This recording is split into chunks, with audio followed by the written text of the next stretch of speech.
Hi viewers, I am from Rockford city. Long video போட்டு 2-3 நாள் ஆச்சு. இன்றைக்கி வந்து பர்த்டேவோட செலிப்ரேஷன்ஸ் வீடியோ தான். ஃபுல்லாக என்டர்டெயின்மெண்ட்டாக இருக்கும். நாட்டுக்கோழி தான் வந்து செஞ்சுருந்தோம்.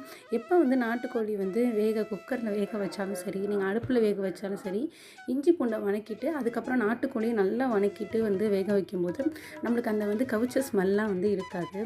நான் வந்து குக்கரில் 5-6 விசில் வந்து விட்டாச்சு. நல்லா பஞ்சாக சூப்பராக வெந்திருந்துச்சு. நான்வெஜ் பிடிக்காதவங்களுக்கு கார சட்னி தான் நைட் டின்னருக்கு வந்து செஞ்சுருந்தோம். இட்லி, நாட்டுக்கோழி குழம்பு, நீங்கள் கார சட்னியை வந்து அரைக்கும்போது வணக்கி அரைச்சிங்கன்னா இன்னுமே சூப்பராக இருக்கும், டேஸ்ட்டாக இருக்கும். அந்த பூண்டு வாசனை வந்து இல்லாமல் குழந்தைங்களும் சாப்பிடுவாங்க, ரொம்ப சூப்பராக இருக்கும்.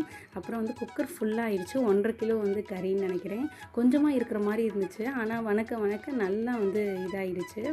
ரொம்பவே சூப்பராக இருந்துச்சு. எப்படி வந்து வேக வைக்கிறதுன்னு கண்டிப்பாக நான் வந்து ஷேர் பண்ணுறேன். அதே மாதிரி தான் எக்ஸைட்மெண்ட்டோடு எல்லோரும் எப்போ வருவாங்கன்னு ரொம்ப பார்த்துட்டே இருந்தேன். ஒவ்வொரு ஆளாக வர அதாவது என்னோடய நாத்தனார் பிள்ளைங்க, என்னோடய சிஸ்டர்ஸ், அப்புறம் எல்லோரும் வரவும் கிஃப்ட்லாம் வாங்கிட்டு வரவும் சாருக்கு காய்ச்சல்லாம் பறந்து போயிடுச்சு. ஒரே என்ஜாய்மெண்ட் தான். கிஃப்ட்டை வந்து அவனுக்கு காட்டாமல் எல்லோரும் ஒளிய வச்சிட்டோம். ஏன்னா பார்த்துட்டானா உடனே ஓப்பன் பண்ண வந்து சொல்லிடுவான். அதனால தான் ஒரு கேக் இல்லை, 2 கேக் வந்து வாங்கிட்டு வந்திருந்தாங்க. எல்லோரும் கிஃப்ட் வாங்கிட்டு இருந்தது என்கிட்ட வந்து காட்டிகிட்டு இருந்தாங்க. இங்கே வந்து ஒளிய வச்சுருக்கேன் அப்படின்னு சொல்லிட்டு. அதுக்கப்புறம் வந்துட்டு கூடவே ப்ரஷ்லாம் எடுத்து வந்தாங்க. அதெல்லாம் இங்கேயே வச்சிரு அப்படின்னு சொல்லிட்டேன். அது அவங்களுக்கு வாங்கியிருந்தாங்க.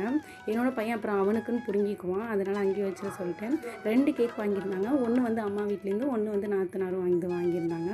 அதாவது கிறிஷ் தங்கம்னு சொல்லிட்டு, ஒன்று வந்து தங்கம்னு இருந்துச்சு, ஒன்று வந்து கிறிஷ்ன்னு இருந்துச்சு. 2ஐயும் வந்து மர்ஜ் பண்ணி கிறிஷ் தங்கம்னு சொல்லி ஜாயின் பண்ணியாச்சு. இல்லை ஒரே கேக்காக வாங்கியிருக்கலாம், பட் 2 ஃப்ளேவர் இல்லையா, அதனால் வந்து. ஆனால் மோஸ்ட்லி எல்லோரும் பிளாக் ஃபாரஸ்ட் தான் வந்து விரும்பி சாப்பிட்டாங்க. ரெட் வெல்வெட்டை அவ்வளோக்கும் அவாய்ட் பண்ணிட்டாங்க. அதாவது கேக் வாங்கும்போது நம்ம கலர் இல்லாத மாதிரி கேக் வாங்கணும். அதுக்கப்புறம் இந்த கலோன் இதெல்லாம் வந்து வெடிக்க ஆரம்பிச்சிட்டாங்க. கேக் முடிச்சுட்டு அதை ஓரமாக வச்சுட்டு தான் வந்து இதெல்லாம் வெடிக்க ஆரம்பித்தோம். அப்புறம் எல்லோரும் கிஃப்ட்டு கொடுக்க ஆரம்பிச்சிட்டாங்க ஒவ்வொருத்தராக. என்னோடய சிஸ்டர் வந்து வாட்ச்சு, அப்புறம் வந்து இது வந்து என்னோடய நாத்தனாரோட பெரிய பொண்ணு வந்து கொடுத்துருந்தா. சூப்பராக இருந்துச்சு. அவனுக்கு சிங் சாங்னா ரொம்ப வந்து பிடிக்கும். அதே மாதிரி அந்த வாட்சை வந்து ஆங்க்ரி பேர்ட் வாட்சுன்னு வந்து சொல்லியிருப்பான்.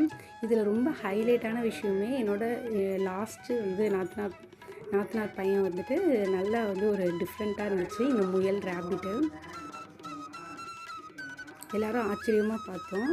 சைடில் வந்து நாட்டுக்கோழி குழம்பெல்லாம் வந்து பொரிச்சிட்டு இருந்துச்சா. எல்லோரும் வந்து டின்னருக்கு வந்து ரெடி ஆகிட்டோம். எல்லோரும் ரொம்ப பசியோடு இருந்தோம். மணி 8க்கு 9 ஆயிடுச்சுன்னு நினைக்கிறேன். அதனால் 8 மணி கேக் கட் பண்ண ஸ்டார்ட் பண்ணோம். கிஃப்ட்லாம் முடிச்சுட்டு 9 o'clock ஆயிடுச்சு. எப்போதுமே நாங்கள் வந்தோன்னா 11 மணி வரைக்கும் சாப்பிடுவோம். 9 மணிக்கு ஆரம்பித்தோன்னா பேசிட்டு ஜாலியாக 11 மணி வரைக்கும் போகும். இன்னும் பேசணும்னு நினப்போம், பட் இதுக்கு மேலே வந்து பேச முடியாது. எல்லோரும் தூங்க போயிடுவாங்க. குழந்தைங்கள்லாம் இருக்குது. அடுத்த நாள் வந்து ஸ்கூல் போகணும் இல்லையா, அதனால தான். எல்லோரும் வந்து சைடில் அடுப்பு இருக்கும், எல்லோரும் உட்காந்து ஜாலியாக வந்து சாப்பிட்டுட்ருப்போம்.